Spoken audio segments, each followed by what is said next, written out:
It's Oklahoma Archery. Everything archery based out of Oklahoma for Oklahoma. Let's get it started. Hello, everybody. I'm David Bosca, and this is the Oklahoma Archery Podcast. I'm Neil Cooley, and y'all, today we've got Mr. Mackey Louthan with us. And how you doing, Mackey? Doing good, guys. Have you recovered from the weekend yet? Still sore and still on cloud nine. So if y'all haven't seen Mackey at one of the tournaments, then you haven't been to one, because if we gave out a perfect attendance award around Oklahoma, I think Mackey and his family would probably take the cake on that one. So just to recap, this weekend we had 3 big archery tournaments. We had the NFAA Indoor Southern Sectionals. We had USA Archery Indoor State Championship, and then we also had the Paris Indoor 3D. And Mackey found a way to hit all 3 of them. And I've looked over the results. I think you're the only one that was able to hit all 3 of them in a weekend, man.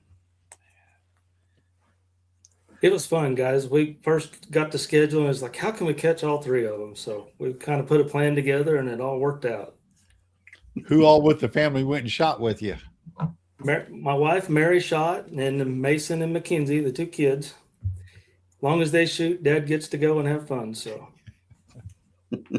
no pressure at all. No pressure. I just got to drag one of them with me somewhere.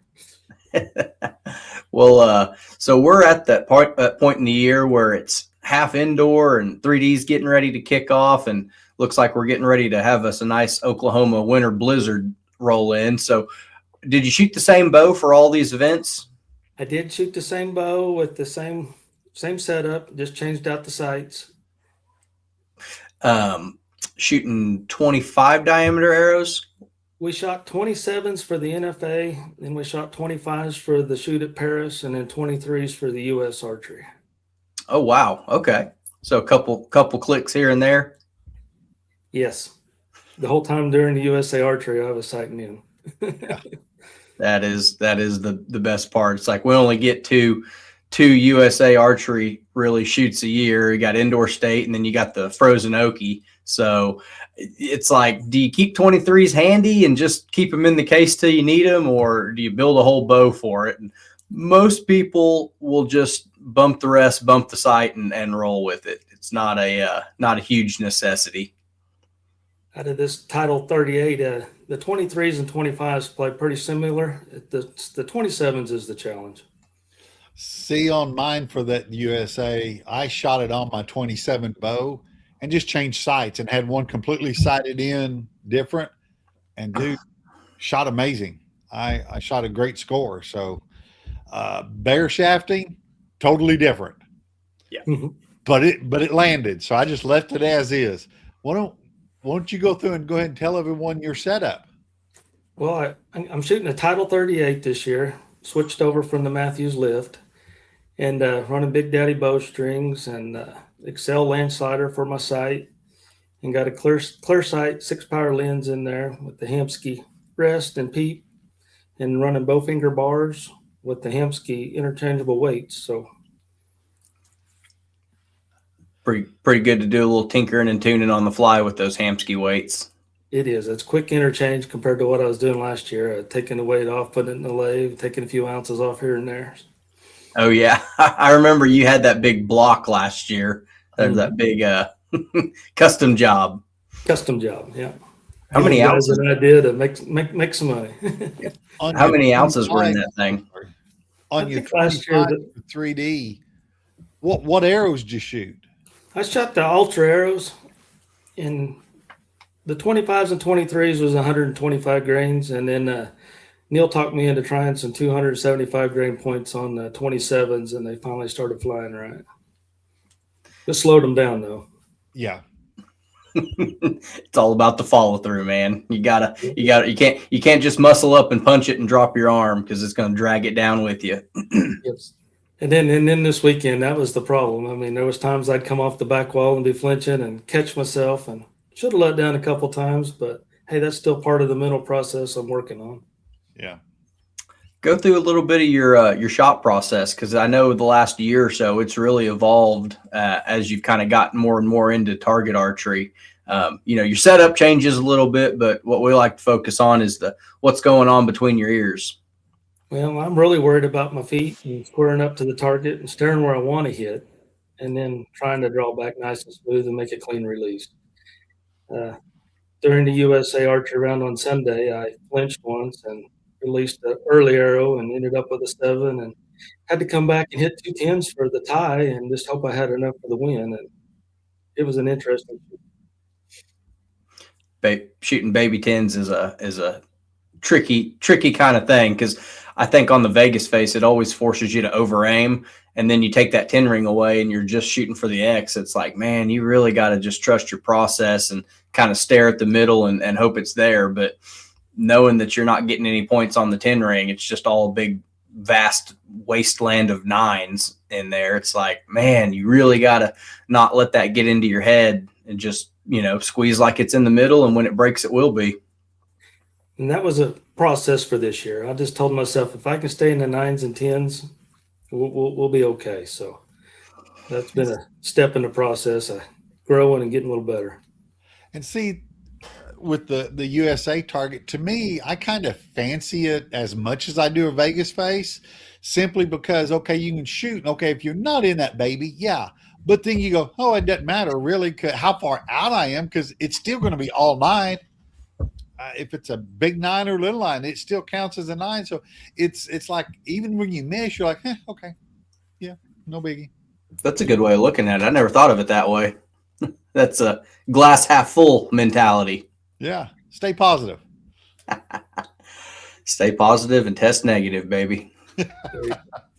Just hoping a little slide or a little jack rubs off on you or something there where you can stay in the center.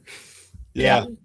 They had some good score shots. Sly shot one bow for at the NFAA 360 X's, and then he tried his other bow that he's tinkering with and shot 360 X's with it. So I mean, it's what is it, Wednesday right now? So everybody's flying out to Lancaster tomorrow. Wish everybody from Oklahoma and everywhere else all the best of luck and safe travels. I guess we're going north to avoid the winter storm. I don't know if it's going to be nearly as bad up there as it is down here, but for the rest of us, we're getting ready for 3D season to kick off here in 10 days. 10 days out. Trosper's coming quick. Yep. January 31st and February 1st be a 10 o'clock shotgun start for anybody that's not still shooting paper. And we hope to see a whole bunch of them out there. I think last year we had 153 on the opening weekend. So, that's good. Had good weather though. It's all about the weather. And if this snow keeps everybody inside like me, I haven't got to check my left and rights or my up and downs on my 3D bow yet. So just been recovering from LASIK, and I think the wind's about 9 miles an hour today. I think that's going to be my best chance this afternoon to go try to fling a few. And if we get it there, awesome. If not, there's nothing wrong with dialing in on the course. That's the way it was at Paris this week, guys. We had to add a yard to things and work on our left and right just a little bit. And halfway through the shoot, we come in pretty good. And it was a fun course. I'd like to see them do it again. It should be back for good, I'm hoping. I talked to Brad and Tara, and they said everything that they'd heard had been real positive feedback on it. And I know we was really hoping to get that tournament back. It took a year or two off and couldn't find the venue. And now that they got it rolling again, I think that'll be good to kick off 3D season a little bit earlier. I hope hopefully we can find one up in Oklahoma to do. That'd be ideal. That'd be a lot closer than Colorado. Yeah. Colorado's pretty good at that. You did go up to some of those indoors up there. How was Colorado looking? Colorado was fun there at Colorado Springs. The family and I went up there and we shot around a USA Archery indoor target, and then we shot a ASA round on Sunday. And the round Sunday was great. We got all dialed in on Saturday. And the kids got lucky and took first place. I think Mary and I also took first place. We had a good weekend. They may not let you back in the state. Billy will let us in. And Paul and Al's pretty good guys up there. Shout out to Billy Martin. He's supposed to come down for the opener. So if you're get to share the range or share the stake with him, he's a whole lot of fun. He's got some good stories to tell. He's a hoot. So real quick, I know you mentioned your family goes with you and shoots. At some of these events, we've had a whole lot of phone calls at the ASA this year from parents that are wanting to get their kids into shooting. So as a parent that also shoots in these tournaments, what advice can you give some of these moms and dads out there that are, just getting their kids into it? And if they want to shoot at the same time, how do you juggle that? I'll bring them out and let them meet the people. And as they get comfortable, they'll be ready to go by themselves. And then it frees the parents up to start shooting. And for us, we have a family wager every week to see who has the high score and gets to pick where we eat. So it's really competitive between the four of us. If we do anything else at the shoot, that's a bonus. There you go. So a lot of them are kind of, I tell people all the time, it's like, it sounds really weird, but most of the time after you get 2 or 3 tournaments in your belt, you're going to want to send your kids off with a group on their own, and you're going to want to go shoot your bow. It sounds strange to say we're going to take your kids off in the woods with some people you've never met before for 4 hours, and you're not going to worry about it, but it really is a good community of people that, they're all about helping the kids, getting them dialed in, working on their equipment. I mean, I've seen dozens of people, help a kid with a peep sight rotation or getting their sight moved or changing up their stabilizers. And it's a 1-day turnaround for most of these small issues. And for like Mason last year, he loved to shoot down after the 3D tournaments, and it got him ready for the S3DA shoot down when he made it later in the year. And he just loved shooting with Travis Keith and all the other older guys. He's a ringer for sure. Mm-hmm. So we've got our we're all geared up to start our team shoots again this year. The only difference is we've traded out the cash paybacks for winning a 3D target. At 20 weekends of qualifiers, we're going to give away 20 targets at the Oklahoma ASA this year. We've got some really great sponsors that have chipped in and bought a whole range of targets, and we're going to give them all away. The only thing you're going to have to do is pay $15 and shoot your best 5 arrows. And the winner on Saturday and Sunday are going to get the chance to shoot one arrow closest to center. Might be the 14 ring, might be the center 12, might be the upper or the lower. We'll just decide, might let the shooters decide. So we're going to shoot one arrow closest to center every weekend, and someone's taking a target home. That sounds fun. Dave might show up for that.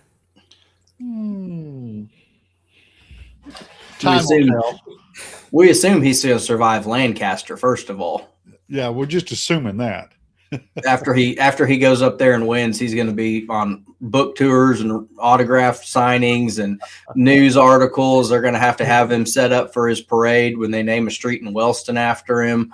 He's going to be booked up. I'll probably have to do podcasts solo again. Well, I am a realist when it comes to a lot of these things, and this is the final year that I can shoot in the 50+ category and be in the 50+. Now I get to go to my old gray-haired silk 60+ cage. So I can always go back down if needed, but I am now going to be the elder statesman. What have you been doing on your bow the last couple of weeks? I know you've made a couple minor changes between the release and your aftermarket grip there. Are you pretty confident where it's at right now? Oh yeah. I have shot really good this weekend, last week. 2 weeks ago, man, I'm gonna be honest with you, I was kind of up in arms, man. I don't know what's going on.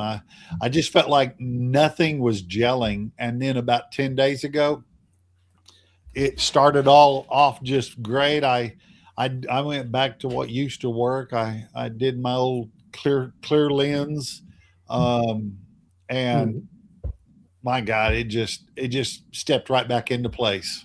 Yeah. So what you mean is no fiber, no dot in your scope. Correct. It's just a piece of glass. That's all there is. And I was telling my brother this morning, I said, it amazes me the amount of people that is amazed with watching that shoot. It's like, how do you do that? I'm like, I just look at the middle and I shoot. I mean, that's what we're supposed to be doing with the dot in there. So what's the difference? Yeah. You're supposed to be looking at the middle downrange. So that's just what I do. And I tell people it's kind of like riding a car. Subconsciously, you don't get in a car and drive and go, stay in the middle of that road. Don't move from the middle. And well, you shouldn't be doing that with archery either. You just literally shoot. And I put that hoop where in that, and I just look at where I want to hit. The shooting the back tension, it's actually easier to do it my way than with my trigger. With the back tension, you have to stare hard, pull, stare, and I can get it the off center of everything, and if I can still just see it, it still seems like it's going there. It's crazy. Yeah. That just goes to show it's something that might not be conventional, but it can work for you. Yeah. Probably worth trying. We told Isaiah that you got a dot inside your clarifier, and he pulled your bow back at H&H the other day, looking in that clarifier like, I can't see it. It's like, well, your eyes must be too good. Maybe if you wore glasses. He shot my bow 2 or 3 ends, and I was like, dude, there's nothing in it. That's just Neil's way of getting the go to people, telling people that I got something in my peep. Yeah. Yeah. Well, there's one thing I like doing, it's screwing with people. So got to keep it fun. It is. So Mackey, and this year coming up, I see behind you, it looks like you've been to just about every pro-am, indoor, outdoor sectional. What's on the list for, your travel plans coming up this year? We're gonna make all the ASAs this year, and then we're thinking about maybe a little bit of IBO. Okay. Gonna go judge a little bit of yardage. Maybe judge some yardage and just try our luck and see how things go. And still kicking around maybe Reading. I don't know. It's a bucket list. Nice. Are we going to try it this year, or is it on next year's list? But looking forward to it. Something different. You go. There's Orange Dot up in Wabash, Indiana. The Bass and Bucks NFAA Trail Classic's a good one too. If you don't want to brave going to California, I think it's a little closer. Not it's a 2-day instead of 3-day shoot. So that's always what I tell people for Orange Dot. Me and Gilly go up there every year or so, and it's a blast. I'm looking forward to it again this year. And we shot some Southern sectionals last year, so might do that and then try to sneak up to Yankton in August and see if we can shoot for the finals this year. Is that the roundup? The I think they have their target, and then they have their 3D in August. I was going to think it was that 3 shoot where there's the indoor shoot, the outdoor shoot, and the field shoot. Is that the one? I think so. Okay. Yep. I remember it being 2 of them in September. I might be thinking of a different one. It was the national target, and then the national 900. Maybe that's what it is. Yeah. I think like Rick did it a couple times. Yeah. You're gonna shoot some arrows up there. I mean, it's not a shoot 20 one day, 20 the next day, and drive home. It's 100% all there. Well, everything seems to be like 12, 14-hour road trips, so we need to shoot some arrows once we get there. Yeah. As far as 3D goes, tell everybody what class you're in this year and kind of how you approach course management. Well, we're going to jump over in the known 45 class and shoot with Neil and Sly and the rest of the boys there and just see if we can hang. We jumped out of the 145 class. Mike Talon and a few others moved around, so just trying to jump in with a bunch of guys that we know and learn something new. The kids wanted to jump out of the pins class, so they're in the open class this year, and the 3 of us decided we was going to learn a new trade or new setup this year altogether. So nothing like seeing them shake through a 6-powered lens at 45 yards. And Mackenzie had a little target panic at the Frozen Okie, and we're trying to get her back into shape because she shot really well last year. Yep. She's won state or shooter of the year both years, right? Yes, sir. Well, help everyone. What is your magic potion to help get kids out there to shoot? Really, it's just the family competition, honestly. They want to beat Dad. Mason's still rubbing it in. Hey, I shot 12 up at Paris or at the indoor event. And they say, hey, I got you USA Archery. He goes, well, maybe we're tied till the next shoot. So it's just friendly competitions. Okay. And we might even go settle the tiebreaker tonight at Okie Land. If everybody's flying out to go to Lancaster, maybe we have a chance tonight. If I know Sly, I bet he'll be there trying to figure out which bow he's going to take. Well, maybe Sly and Nate's already headed up there. We're just hoping. I don't know if Nate's going or not. That's a good question. Well, Nate needs to go because he shot really well at the Rumble. We got to watch him. Did. Mason and Zane was watching him and said, "Hey, we got to get up. We're making Nate nervous. We want him to finish it out." So it was a fun and nice to see him up there. Sly was just texting me, so I'll text him and I'll get you an answer real quick. Everybody but Sly's got their bow figured out, and he's switched up his bows the week before or the week of Lancaster, and that makes me nervous. It gives me anxiety just thinking about it, but I think he's going through his process, figuring out which one to trust the bow. He's jumping between his regular dart and Exodus and his Exodus short draw, figuring out which cam is going to shoot better for his style as far as how far into that cam he is. So the short draw, if you're 28 and a half inches, you're towards the end. Regular Exodus, you're going to be right in the middle. So I think he's figuring out which one of those he likes going with. You got an answer for us? I got an answer. What's it going to be? Black bow or red bow? That I don't know, but yes, he's going. All right.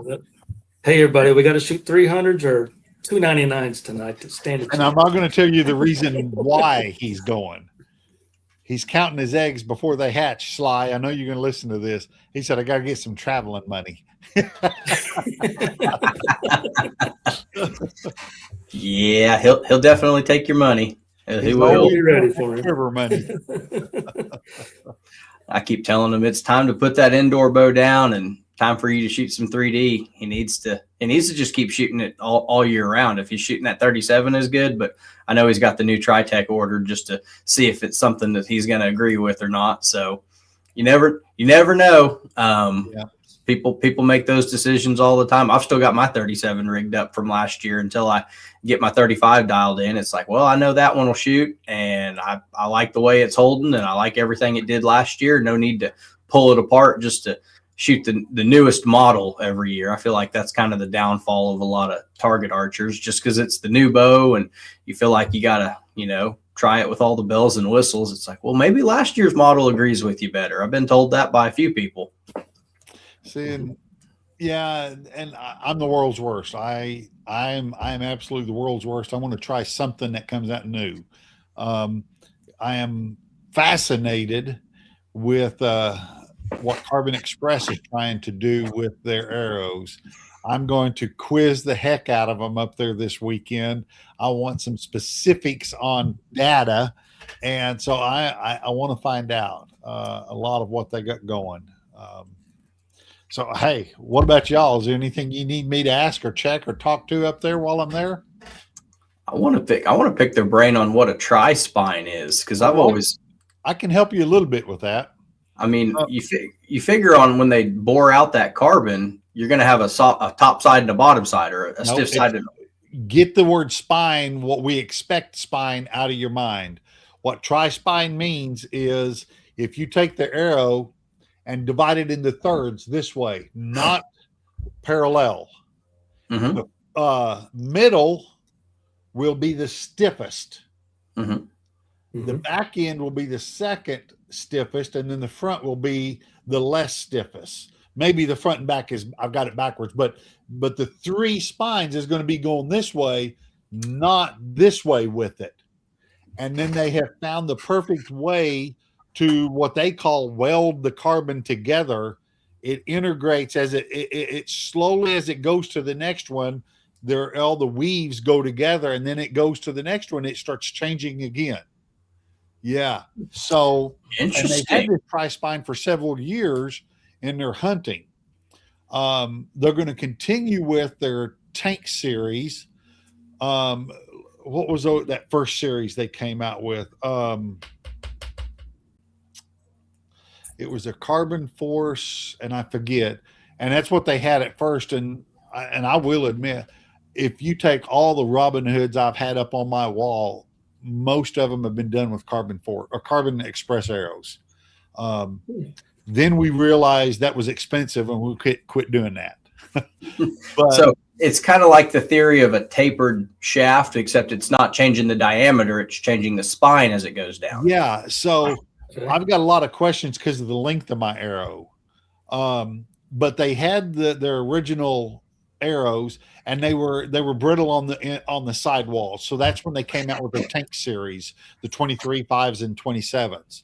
And they're great shooting arrow. It's a single spine arrow, but they're just a heavier arrow, but they've always had them.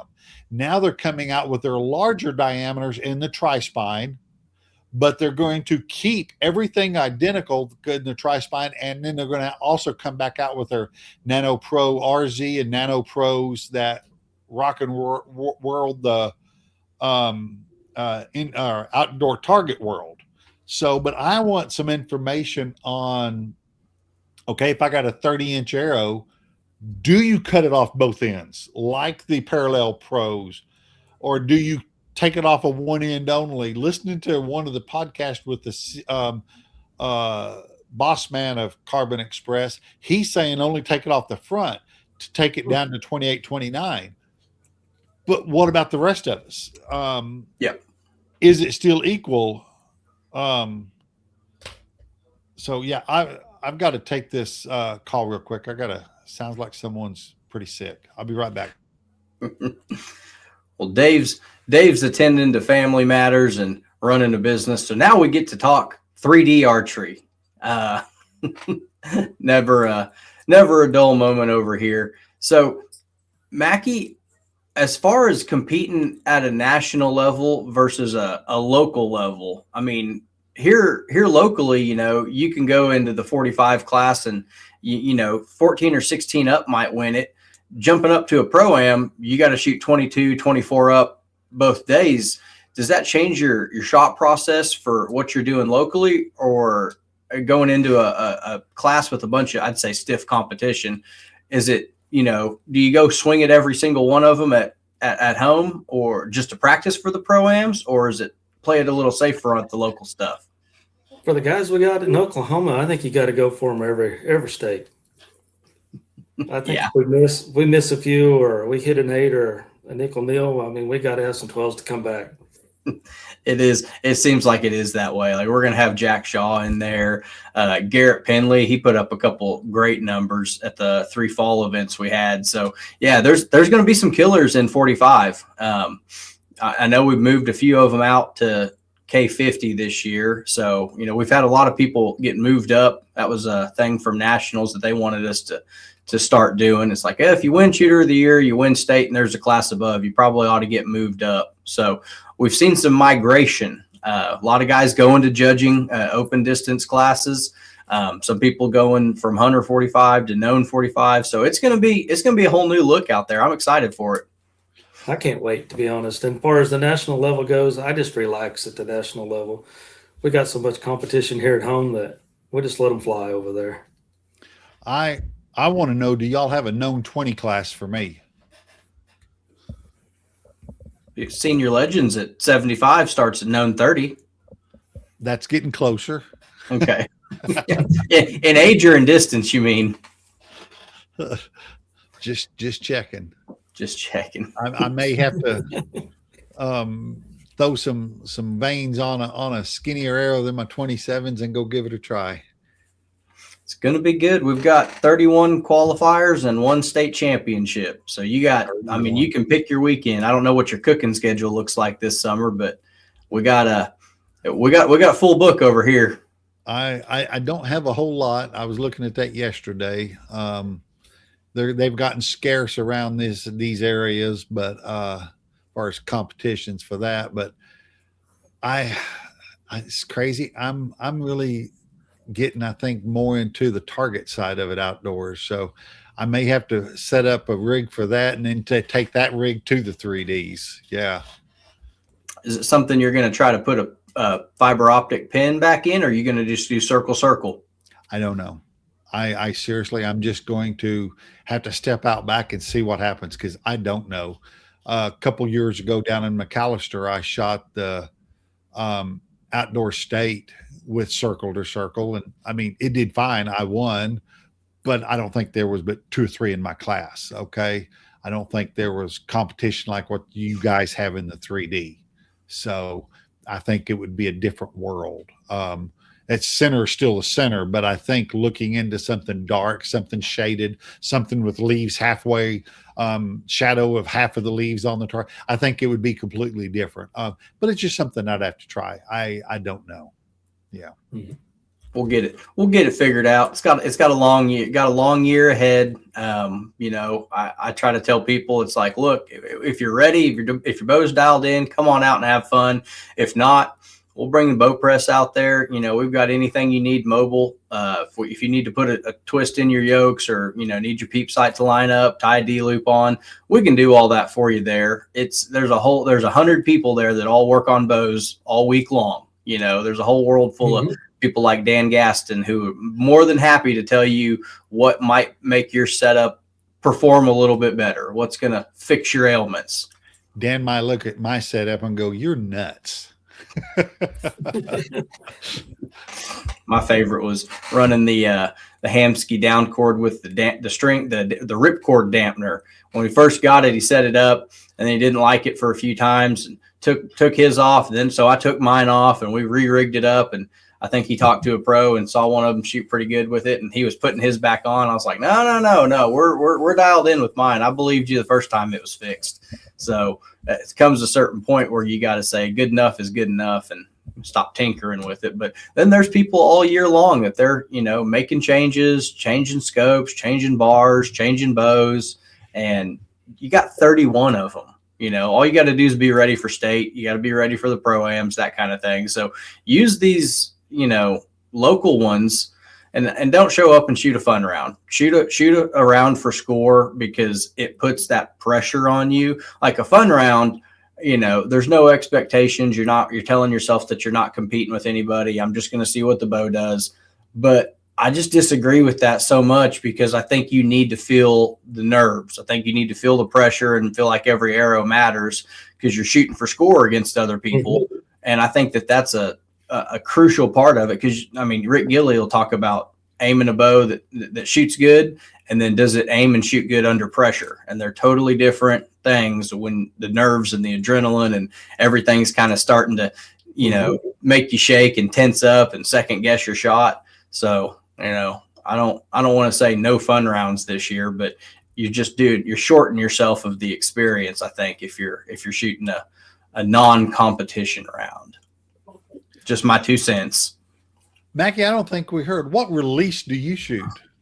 I'm using an index finger. It's a Scott release. Okay. Yeah. I tried the goat a little bit, but I had an accident back in high school, fell 30 feet, and sometimes my hand goes numb. So I like my index finger just for the security factor. Yeah. Let that wrist strap hold the weight of the bow. Yeah. Yes. Yeah. Yes. Yeah. I don't want to send it down range. Are you trying for a surprise shot, or are you command shooting it? I'm more of a command shooter. I got to know that pin's on the dot before I pull, or it's on the 3D target setting still, or trying to. See, I said that last night in league. They were talking about buttons and stuff, and I said, I paid for that button. I'm going to use it. Yeah. I'm just trying not to slap it like McKenzie does. I'm just trying to be a little easier, but yeah, hey, we're getting there. We're getting there. But I paid good dollars for it. That thing's going to be used. It's got a spring in it. You can hit it as hard as you want. It's going to bounce back. That's what she tells me. Dad, it went in the center. Can't argue with results. That's right. She's won more buckles than I got. She reminded me of that on the way home. Every time. That's right. As she's telling you she wants Brahms. Yeah. Got to get that ice cream. How do you help the kids with the mental management side of it? Because I know once they win a couple of them, they see that they can do it, and then they go out there and, if they struggle, or if it's a little slow, or just an off day, how do you keep them focused? How do you keep them motivated? For me, I want them to struggle. That's why I kind of travel and go to some of the bigger events. That way, when they're at home, they just feel like, hey, this is a normal day of practice. And sometimes the results follow, and then sometimes, they trade back and forth. I know Mason and Zane and Case, they're trading punches every week. It's fun. Just tell them it's an any dog on any day kind of sport. And if you just keep showing up, one of them days is going to be your day. And that was what was fun this weekend. We was giving all the kids high fives as they was getting their medals, and then they called my name, and all the kids was hooping and hollering. I mean, the kids is what makes it fun for me. Yeah. Go ahead, Dave. That's exactly what I was saying. It's crazy how things turn when you start taking the kids. And when I started, when I was in high school, you know, they drug me around everywhere out here in Northwest Oklahoma, some of the older people, and we really had a lot of fun. And we took a long break and found it all again. And you just got to enjoy it with these kids and try to pass the torch to the next generation. So we've hauled Zane around, we've hauled Jordy around a couple times, and we've hauled them around a little bit. And to me, it's just fun to take a kid with you and give them another experience, another shot at it. I've always said it's better than them sitting in front of a television doing this. Yes. What about any advice if you want to get your spouse shooting? How do you go about coaching your spouse in archery and stay married? Hey, you let them shoot and just tell them good job at the end of the day. They'll ask for advice. Walk away. They're not going to take yours. You only got to fight the battles you want to win. There you go. There you go.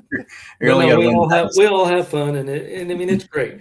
And don't be afraid to take the kids to a pro-am. I mean, that's how I got mine to shoot. They got to go to the big stage. They seen it. Hey, Dad, this is kind of fun. We didn't do very good, but hey, if we go home and work at it, I bet we'll do great on the next one, you know. And find yourself a little club. I mean, we shot for Twisted Arrow. We shot for Brin's Cyclones. And this year we're shooting for Big Daddy Bowstrings. Just find you a group. Yeah. I think that's the best advice I can give you. Find you a group and just enjoy the weekends. That's the best part of it. Some people think that target archery is kind of cliquey and hard to get into. I was like, man, they're the easiest people to get along with, because if you text one of them to show up at a league night, man, they'll have 4, 5, or 6 extra people show up that don't even shoot the league. They're like, hey, I'm just going to come shoot on Tuesday if you got a spot for me. And, you know, the H&H League, I think there's, 4 empty spots, and we had 6 or 7 additional people last time. We were over there shooting on the tech lane. Filled up the whole range, and then went over and filled up the tech range. I think there was 3 of us, me and Jason Waldridge and Travis Shaw were all over there. And man, it was good to see, the range be full. Like when you don't have enough spot, I was like, I'll go shoot on the 10-yard range. I can do good work over there. Ended up working on somebody's bow for most of the night instead. So, it ended up being okay. We had space for everybody, but find you a group of people that, they're kind of go with friends. Hey, I'm going whether or not anybody else goes. I'll meet you down there. I'll go to Trosper with you. Or I'll go down to Okie land. And that's the best thing about archery is that they don't do it 9 to 5 Monday through Friday. It's pretty much evenings and weekends. So depending on your work schedule, it's pretty easy to show up and shoot your best arrows. Yeah, when I ran the 3D world, that's what it was. There was 2 or 3 of us that hit it probably for about 8 or 10 years. And then there was one other guy, and he's actually getting back into the indoor side now. We hit it probably for 5 or 6 years. And it's a buddy world. And I'm telling you what, it's so much fun having that. You're absolutely right. And then getting together of an evening, man, it's crazy how much fun you can have looking back on it. Mm-hmm. Yeah. Seeing all the 300 shooters battle it out on X counts, and seeing all the 292 to 296 shooters see who can get one arrow closer. So there's levels to it, and don't be intimidated. Some people think I'm good at shooting. I've never shot a 300 on a Vegas face in my life. I struggle at indoor more than anything out there, but I'll be damned if I'm going to miss one. Somebody's got to win. And if they didn't beat me, how are they supposed to strut around like a banny rooster, when they didn't beat Nickel Neal? I just, you owe it to your competition and your friends to show up. And if you got church on Wednesday nights, or, you got something to be at on Sunday, you can miss one, that's why we do them both days, Saturday or Sunday, take your pick. But, we've had more calls this year from new people that have, never shot a tournament style 3D event before. They're like, I think I want to try this. I want to come out to this. What class do I shoot in? And we're going to see some new faces at the ASA this year. There's going to be some new people that I don't know if they're, tuning into the podcast or seeing all our bow giveaways at state or where they're hearing about it. But, most of the time it's somebody at a local shop that's told them about it. So appreciate all our local shops supporting the ASA at least, and tournament archery. Cause the hunters are 95% of the revenue. The guys that shoot the 70-pound camo bows with short stabilizers, that's 95% of the revenue. And the target guys, they might be a little bit more experienced, but as far as revenue for shops, they're dropping the bucket. We're a tiny fraction of what the money that goes into our pro shops, but still having that level of support from them is kind of how we grow this whole thing. Yeah. And I hope, and I say this knowing that it can happen, because I'll be honest with you, I've seen it in the barbecue world. When those new folks come in, just go shake their hand and say, hi, glad to see you. I'm so-and-so. It breaks the ice, but don't look down on them or their equipment, or just because they got a single tube quiver and it's not the fancy Easton or the Cougar or the whatevers. If you make them stand offish on the initial side, you might not get a second time. Yeah.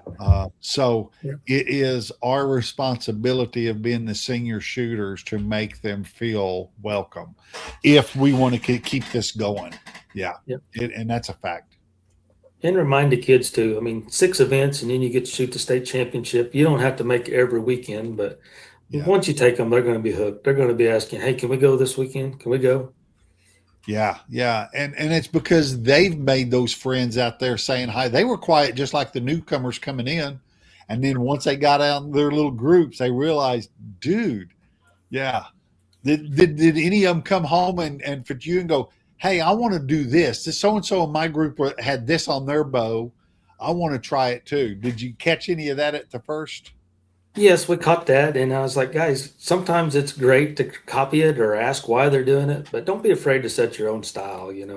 Everybody picks on my bars. They're pointed down instead of, level or mid height. And it's like, everybody has a secret sauce that fits them, and don't be afraid to find it. Oh, if you ever see anything that I do, and it's because it's working for me, not because Paige Pierce did it. You know what I'm saying? It's because it works for me. Yeah. And Paige is a great role model. Mackenzie's got to meet her and they talk every time at the pro-ams. And that's the other advice I give. Let them kids meet some people. If it's the senior guys on Oklahoma, or if it's one of the pros and shooting the fun round with their hamburger and shoot with the pro deal at lunch, let them visit and they'll hook themselves. Yeah. Yeah. It's good. It's a good community full of people. I see Paige in the picture there back behind you on your wall there. It's like she signed more autographs and taken more pictures for, the Eagle and youth classes at the ASA than anybody. But yeah. And there's Nickel Neal and Mackenzie, and then the Jeffries and Mackenzie on her first tournament that she won at the Pro Am. Yeah. I make a motion right now that we get you've seen those big old silver or coins. I think we need to get a nickel one with the ribbon so that he can wear it at the shoots in Oklahoma. Yeah. The ranges, if I usually will tell people I'll take a jersey. It doesn't matter what club or whatever. If you got an event, I want to wear your jersey. And most of them have taken it upon themselves to put Nickel Neal on the name of them now. I was like, they're like, did you ask for that? I was like, no, that's not really. That's just how it showed up at my house in the mailbox. So yeah, it's all in good fun, man. It's not something. And if you ever do beat them with an odd number, it's like, man, like Jake Linker, he just went down there and won Paris, shot 211. And it's like, yeah, the next guy was, I think, 10 or 8 up. But without that nickel, he'd have been at 16. So nothing better than winning with an odd number. If you ever find yourself in that situation, Stetson Parker was another one from our state championship this past year. I think he won with, 21 up or something like that. And it's like, man, you're just glad it wasn't 5 points on top of that. It'd have been a real beating. Yeah. Or you're okay to shoot one more to make it even. Yeah. That second one doesn't hurt as much. Yeah. The world doesn't know then. That's right. Yeah. Neil, didn't that all start here on the podcast? You shot a nickel on something and didn't win or something, and you actually put on your little sign down there at the bottom, Nickel Neil, and everybody's just called you that ever since. Yeah. During 3D season, it's Nickel Neil. During indoor season, it's Mr. 299. You know, just couldn't get over the hump. Had a chance at cleaning one and just pissed down my leg and wasn't no athlete and let the demons get in my head. And yeah, it's fun because, you know, yeah, you're nervous. The bow's not feeling like it should. And, you know, you got to rise to the occasion. You got to go battle the demons. You got to battle the nerves. And it's pretty good adrenaline. And I try to tell people, you're not nervous, you're excited.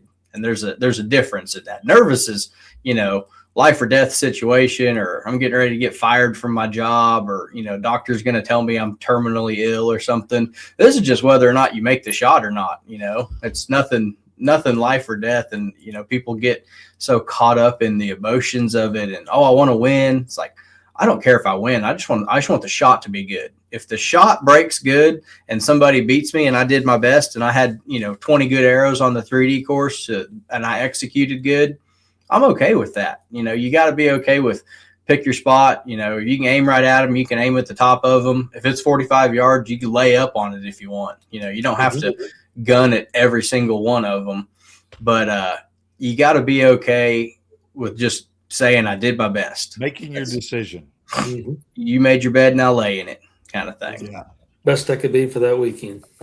Yeah. And sometimes it's because it's raining or it's windy or the target was real dark and the sun wasn't cooperating for you. You couldn't see.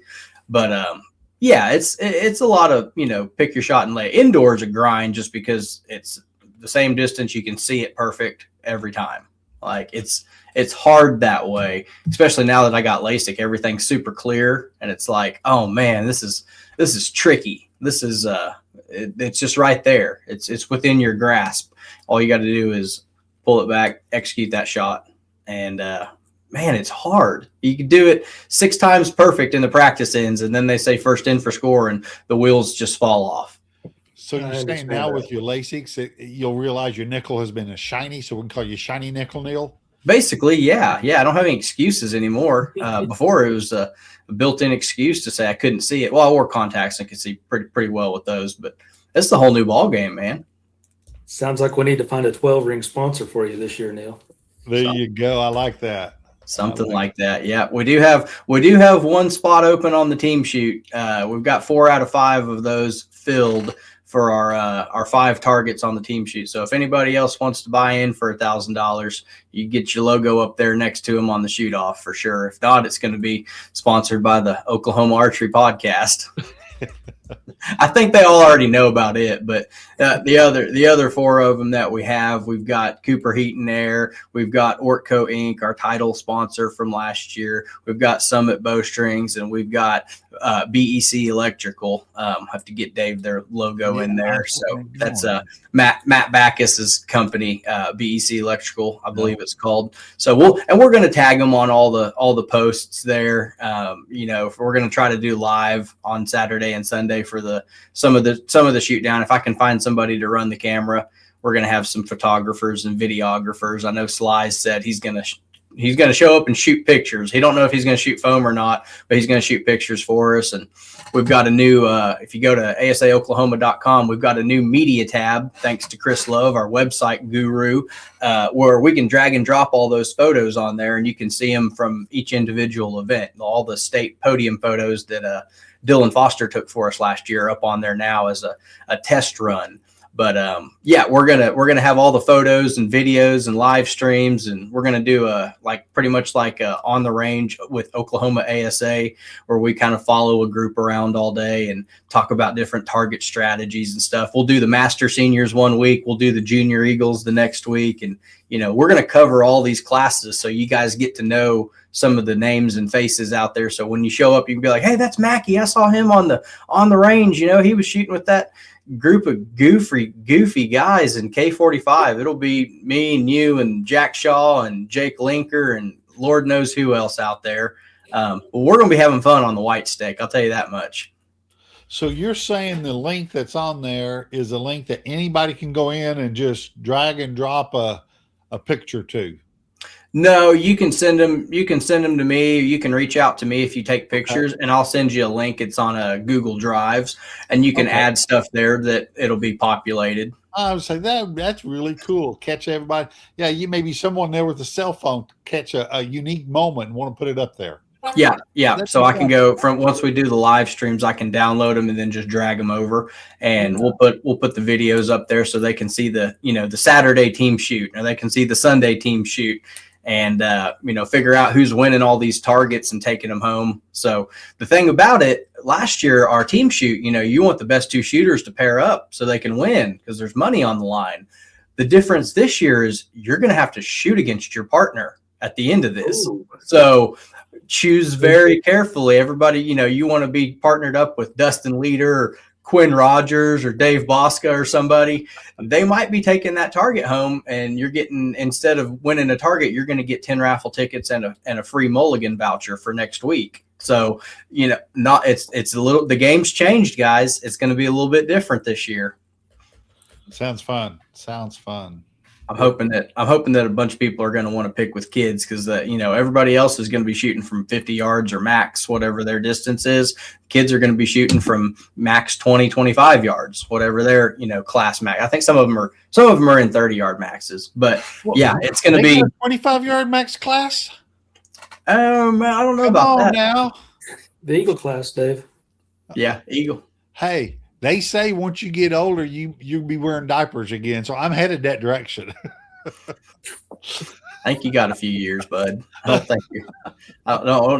Don't skip all the way to the finish line now. I did see. Hey, we had down in Paris. I looked at the scores. There was quite a few of them that were in the new Master Seniors class. So, Senior Legends, 75 and up. So Master Seniors from 70 to 74, and then Senior Legends at 75 and up. I think they had 4 or 5 of them in there. So see, what I love about that class, in all honesty, is those are the folks that put the time in for 30, 40 years in this organization, and they need to continue having something for them all the way through. And yes, numbers are depleted, but when I started shooting archery in 1990, there'd be my age now, maybe a little more, 10 years more. So it's really good that they have evolved and continue adding what's needed for that to keep them coming out and shooting. Yeah. It's all of them and us that started this. And I'm really glad to see that they have kept with it. Yeah. I mean, Vegas a few years ago had a guy that was over 100 years old shooting, and I hope he's still going to be there this year. Hope he's still kicking, but he'd be probably 103, 104 years old by now. So he was making a joke at Bruce's expense because the drop down menu for year you were born cut off before he got to his year. This was in like 2022, 21, 22, somewhere in there, and it cut off before he could scroll down to pick the year he was born. So, yeah, I mean, you can shoot at a high level way down the line. Yeah. So, well, Mackey, I appreciate you sitting down with us. Take a second and, give a shout out to all your sponsors, anybody that supported you along the way. And, if there's anything you want to tell people before season kicks off, the floor is yours. I want to say thank you to Big Daddy Bowstrings and Heath for picking us up this year, and he's really helped us tune and work on the bows a little bit more than what we had in the past. And got to thank Fletch Flex and Scott Dirk for all his support. And I don't know if you guys seen, but Mason and Zane got to help me get a few targets out of the ATA show, and we had to roll them a long ways to bring them home. But there's some neat targets if you guys haven't got to see them or shoot them yet. Your arrows pull easy. And thank you to Okie Land and Choctaw Archery. Both of those guys, I couldn't shoot and do it without their support too. And even H&H, getting to go up there and practice. And Neil, you've helped us more than what you'll take credit for. The Oklahoma Archery Podcast is a lot of fun. Yeah. And I'm just looking forward to the season and looking to see the 150 some people that showed up last year and see the faces that we haven't seen in the indoor season. There's some of them just come out for 3D and looking to say hi and get back into full swing of things and try to get the old shoulder back in shape. This new bow's working on me a little bit. You got to pull on it for sure. That's the Matthews title, man. You got to pull his guts out. So, well, cool. I appreciate it too. Well, everybody have good luck and safe travels to Lancaster. If you make it back and we're not snowed in, we'll plan on seeing you out there at Trosper January 31st and February 1st, Saturday and Sunday. We're going to kick this thing off. All right, guys. We appreciate it. Mackey, appreciate you coming. Neil, all right, bye. Best of luck, Dave. Take care. Thanks.